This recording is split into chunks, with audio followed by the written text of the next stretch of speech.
I'll call Nick Begich, and he's the expert on HAARP, and see what's going on. Eric's with us, truck driving in Indiana. Hello there, stranger. Welcome. George! There you are, Eric, the mind control guy. Yes, sir. How y'all been? We're doing well. How about you? Doing good. Trucking out to St. Louis tonight. How are you? Say hi to my friends. Okay.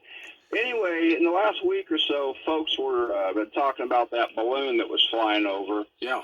And everybody had their theory of what was going on. Of course, we're lied to so much, we don't know what's true and what's not. But it got me to thinking about a book that I read years ago that's in an 18-book series so far. And I got to thinking about, a balloon, 40,000, 50,000, it is. Well, if you remember last year, somebody blew up the Georgia Guidestones. Right. And on that Georgia... You still there? $1.5 billion. Yes, I'm here. Okay, you dropped out for just a little bit right after you said blew up the Guidestones. They're listening as always. Anyway, so it said keep the population down to less than 1.5 billion. Well, back in the 70s, I believe it was, the unseen powers that be had a plan called Global 2000 to lessen the Earth's population by 2 billion people by the year 2000.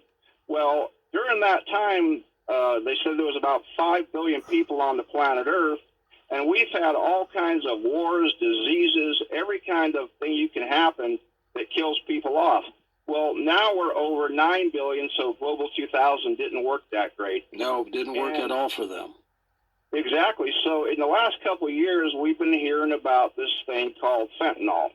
And if you touch it, get it on your skin, you can drop dead.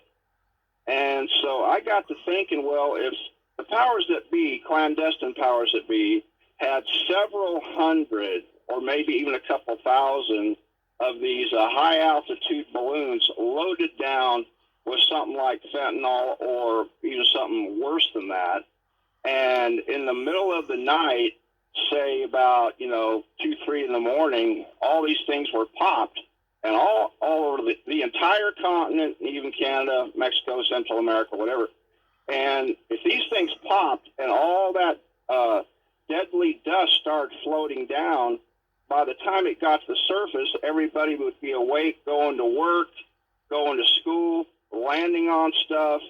And my theory is that if they did something like that in one fell swoop in less than a week, they could completely, virtually wipe out the entire population.